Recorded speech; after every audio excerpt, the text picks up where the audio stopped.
All right, welcome everybody. My name is Brian Hartman, and we are here today at Pharus Global for our Live at 5. This is episode number 8. We are here live at Ferris Plaza, 1859 Southeast Port St. Lucie Boulevard in Port St. Lucie. We are excited today. We have a very special guest. Dr. Joel Rosen is the founder of the Truth About Adrenal Fatigue.com.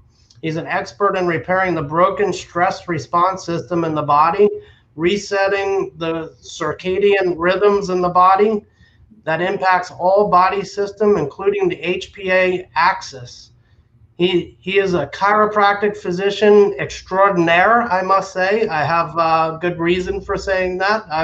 I have some family that was patient of Dr. Joel's, and actually he fixed them up pretty well. A certified functional medicine practitioner and utilizes his undergraduate degrees in exercise physiology and psychology, as well his training in nutrigenomics and epigenetic in order to custom build recovery programs. We're going to have to ask Dr. Joel about those things. His private practice is located in Boca Raton, Florida, but his coaching clients reside all over the world. Dr. Joel hosts his podcast, Your Adrenal Fix.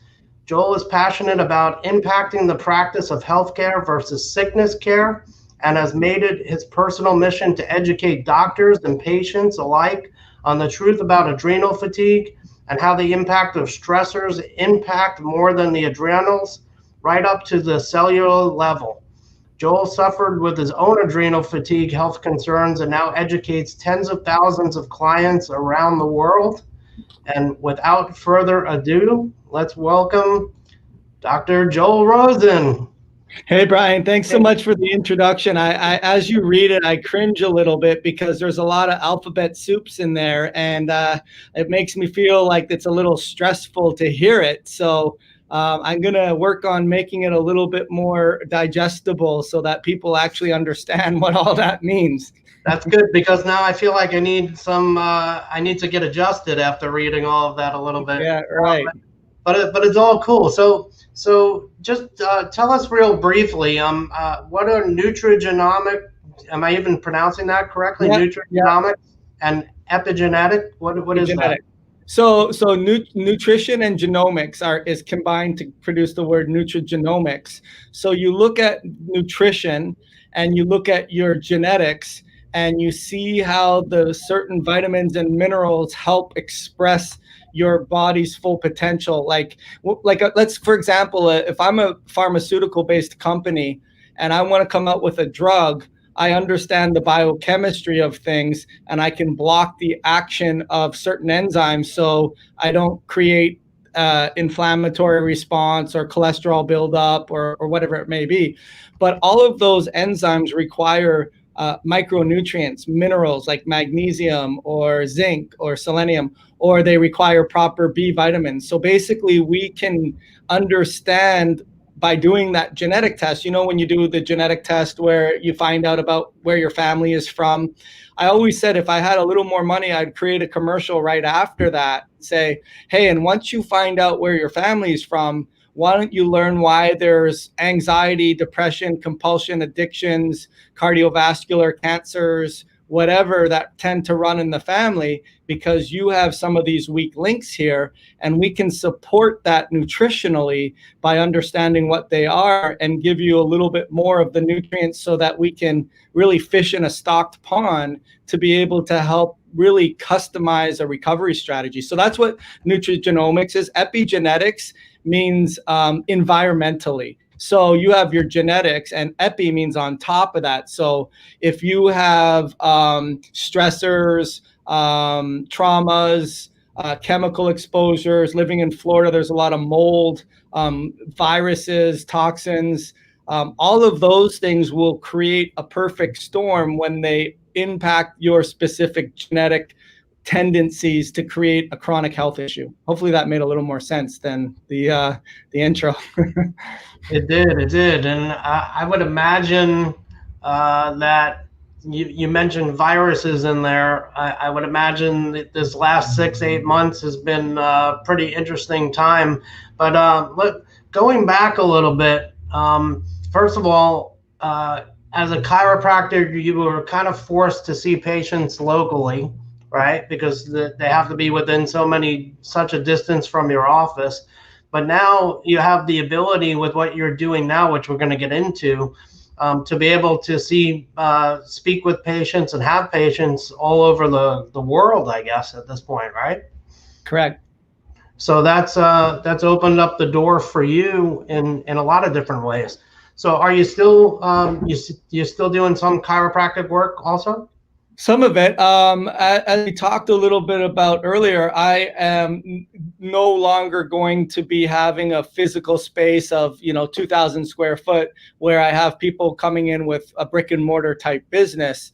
I think once a chiropractor, sort of always a chiropractor, in the sense that you think holistically about the body, you understand the physical relationship to health, and you understand the importance.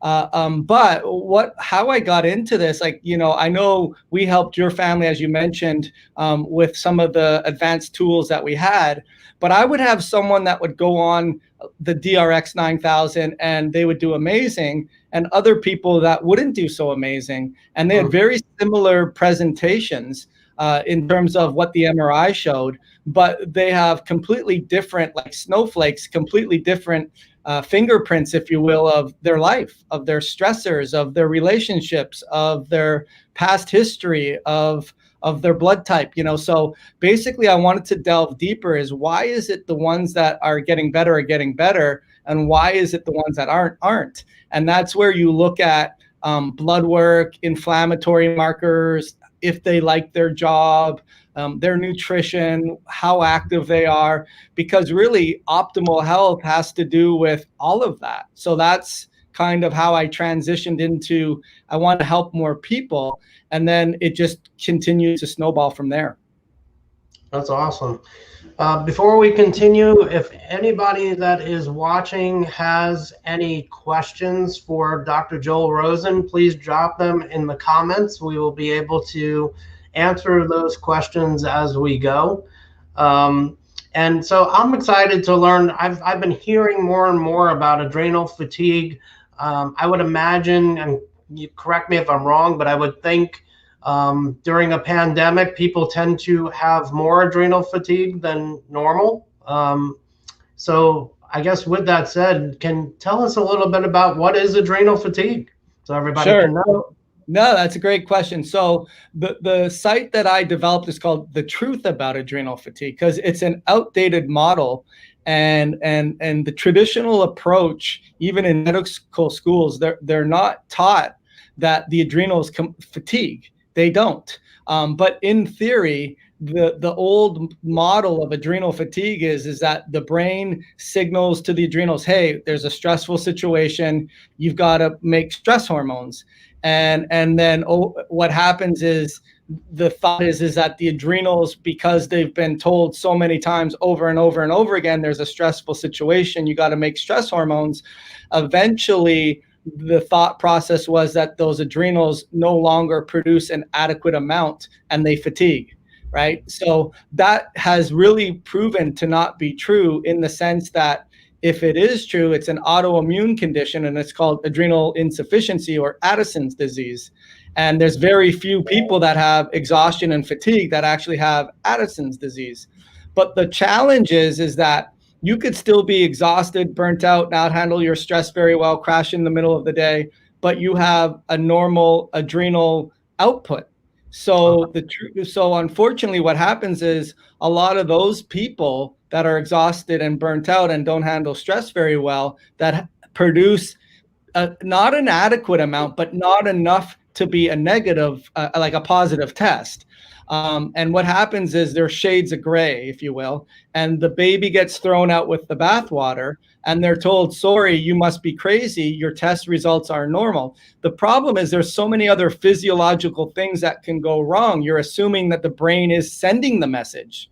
So that's a pituitary thing that cannot happen. Or you're assuming that the adrenals produce a quality amount of hormone, or there's so many things, Brian, that can go wrong. So the truth about adrenal fatigue is it's kind of like saying if there's a thermometer outside and it's really hot or really cold, and the thermometer is registering really hot or really cold, that there's something wrong with the thermometer. You have to fix the thermometer. But really, it's the environment that's impacting the thermometer to read that reading. So that's the truth about adrenal fatigue is that it's really all of the stressors that impact you on a day-to-day basis that impact your ability to handle stress. And really, we've learned that it's the brain, it's the immune system, it's the endocrine system, it's the nervous system. They're all one of the same now, and they all get impacted to the point where your body just, think of it like this, because you're in business, supply and demand.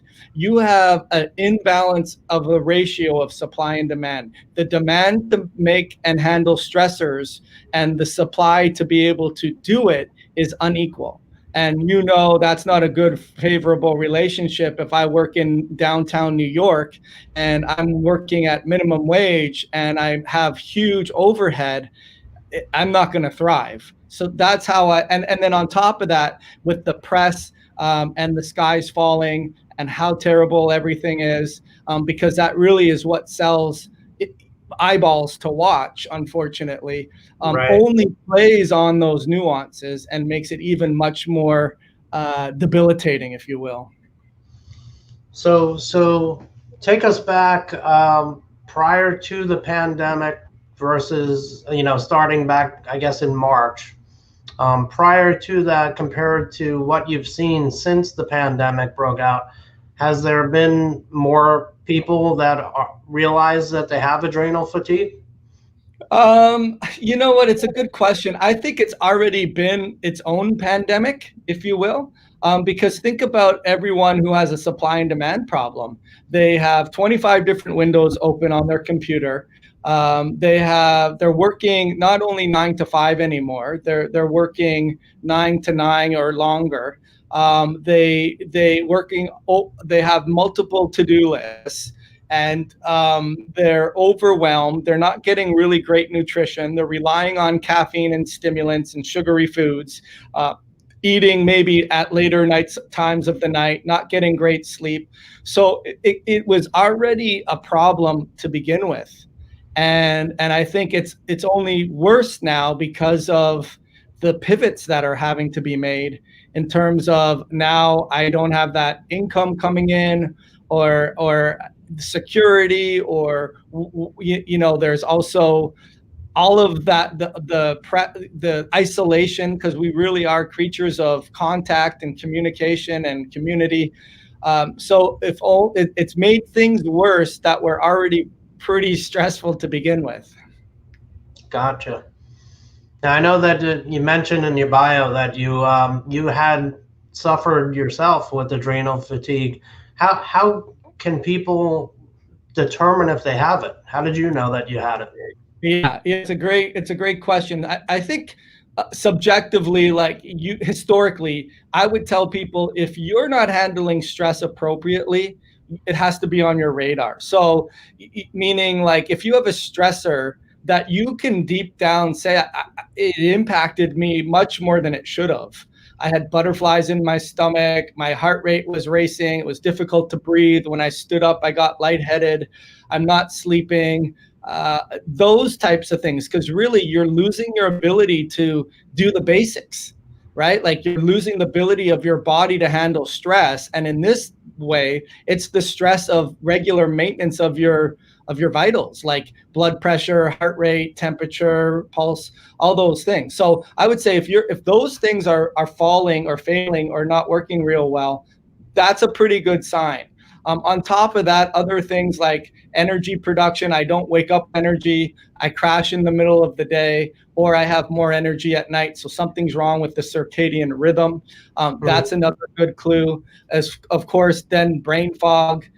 is another good clue. And then unfortunately, it impacts the sexual hormones, so libido, motivation, drive, vigor, ability to bounce back. Those are other very good clues. So I don't think that there's anything better historically than all of those things that you could get from a blood test. And a good doctor should really be able to say and put aside whether or not it's a controversial term or not, and it's believed to be real or not.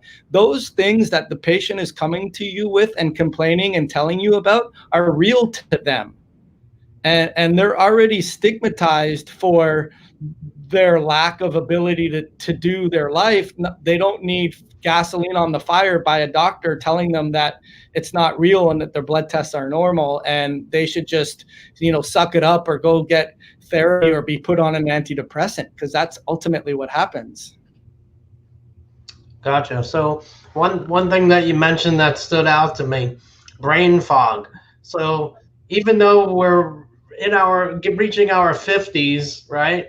And you may tend to think that you're forgetting a lot of things. It could actually be fatigue, not necessarily that you're just getting old. Is that what you're saying?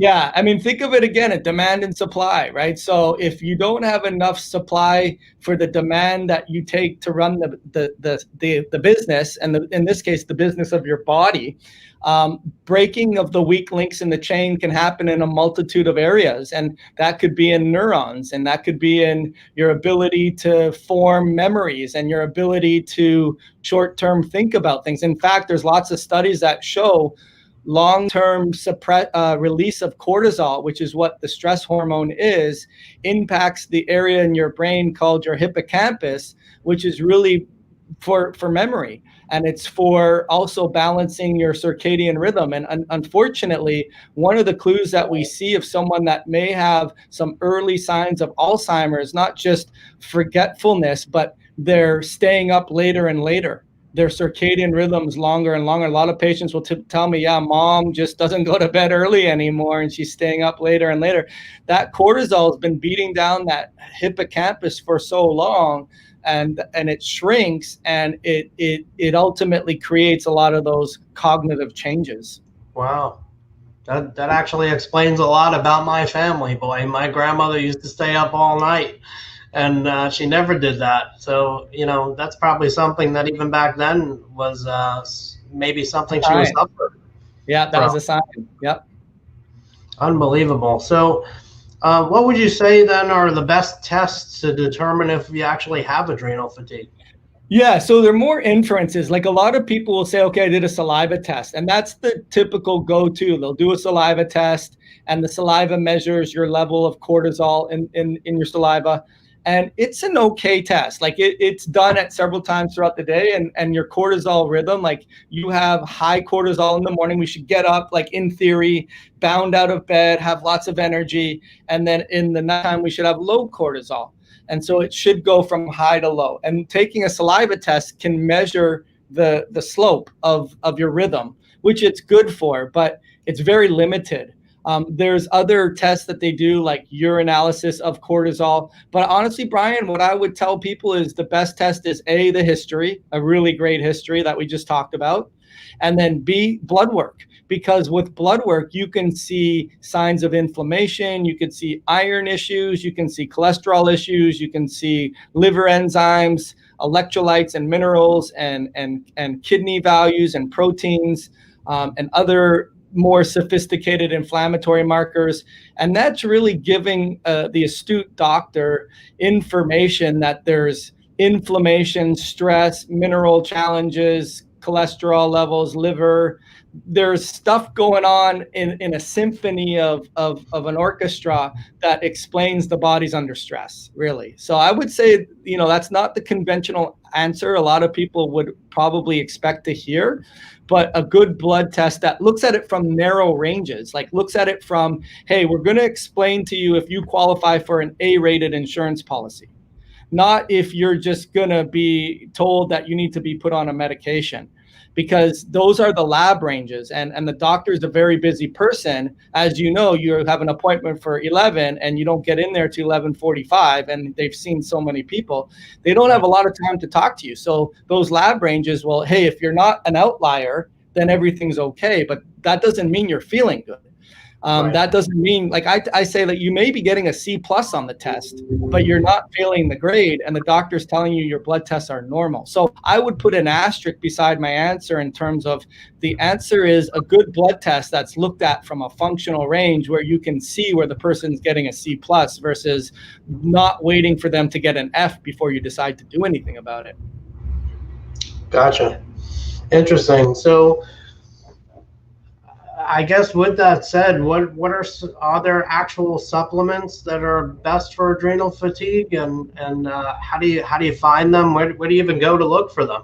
Yeah. So I think the best. I mean, I tell people, if grandma or nona didn't recognize the food that you're eating, it's probably not a good food, right? I mean, the food from the earth, that the minerals and the leafy greens and the dense colors, those are phytonutrients. We call those bioflavonoids. And unfortunately, our soils are so depleted of these minerals nowadays. I would say the best supplement is going to be your nutritional value of the foods that you're eating, for sure. Then I would say potentially, if there is inflammation, omega fatty acids. So people say fish oils. I'm a bigger fan of plant-based oils. Those can be really, really good inflammatory nutrients. But I would tell you, this is kind of a trick answer, is really protecting your circadian rhythm. So meaning, if you don't want to be like grandma and going to bed at 3 o'clock because she's having some early signs of dementia, then you want to get up when the sun, like if you and I were to go camping, we wouldn't sleep into 11 because the sun would be beating down and we'd be really hot and we'd be already up. And then at nighttime, we wouldn't be on our phones and have a refrigerator that has all foods that kept cold. We would, as soon as the sun went down, it'd be dark. We might have a campfire or two, but we would be going to bed pretty early. So I would say, like, getting our body readapted to the circadian rhythm of the earth is and eating good nutritional dense food, and then looking at maybe some natural omega fatty acids, which they're called essential oils because we can't produce them on our own. We need them. Those are a good, it's not sophisticated rocket science. It's common sense stuff. I think essential oils are starting to make a name for themselves more too these days. I see that popping up quite a bit. People out at restaurants dropping a couple of drops of essential oil in their iced tea and things like that, right? Right. Yeah. It's interesting to see. I mean, there's essential oils. There's for healing processes in terms of, like, you have lavender and menthol and stuff like that. But then there's essential fatty acids, which is an oil, which I also see people doing that as well. So it's a little bit of a different slant depending on if it's essential oils or essential fatty acids. A little different, but similar in context. Yeah. Gotcha. If anybody has any questions out there that they would like to ask Dr. Joel Rosen, drop them in the comments. We'll be happy to address them. And so I guess, speaking of addressing, is it necessary when you have adrenal fatigue to use supplements, or can you address it in other ways besides having to go that route to get supplements? Yeah, I would probably say if someone has a chronic, I mean, it doesn't happen overnight, Brian, right? I mean, it's slowly accumulating, right? It's like a water that eventually overflows, and then the proverbial straw breaks the camel's back, right? And it wasn't like the cavity happened overnight, right? So in that regards, I'd say there's probably some nutritional deficiencies that taken some time to get there, right? So working on that point, like looking at your nutrients and getting really good, healthy, dense foods. But probably, like, there is going to need to be some targeted nutritionals. Like there are some what they call adrenal adaptogens that can be really helpful to support the adrenals. There's adrenal glandulars that could be helpful, or adaptogenic, they call it like ashwagandha or holy basil. There's rhodiola, there's mushroom blends, there's different things, but I don't make those recommendations, Brian, unless I've seen their tests and I say, okay, you have like a major bacteria infection of your gut, and let's say it's H. pylori. So we're going to take some of this targeted nutrient because we know you have that, and we know that this is what does that to fix that. So right. There are targeted nutrients, but it's part of the workup in terms of, well, let's figure out what's happened physiologically because of all these stressors. And food probably in today's day and age is not enough because of the poor quality of the nutrients. Right. Awesome. So you mentioned that you now take care of patients all over the world. So is this something you can help to diagnose, like doing a Zoom call, like kind of like what we're doing right now? You can meet with patients that way? Yeah, absolutely. So I have clients, and this is not to brag, but I do a lot of consulting on those genetic tests. Australia, South Africa, Israel, Europe, all over North America. And basically, I look at their past history of blood work, and then we can send a urine test. I can send a saliva test. I can send these tests overseas. It really is a small world now. And then they send it back. And then we have the advantage of being able to interpret them, whether they were in Boca Raton or Vero Beach or in Hungary. You know, I mean, that's who I'm seeing nowadays. Yeah. Wow. So that's pretty widespread. That's exciting stuff. So I know you mentioned you have a website where people can find you, right? That's the truthaboutadrenalfatigue.com, right? That's correct. Yep. Yep. Is there a place where they can get some free information on your website? Yeah, well, that has free information. I have a YouTube channel, and I have over 400 videos on there. And you just search Dr. Joel Rosen, adrenal fatigue, that will come up.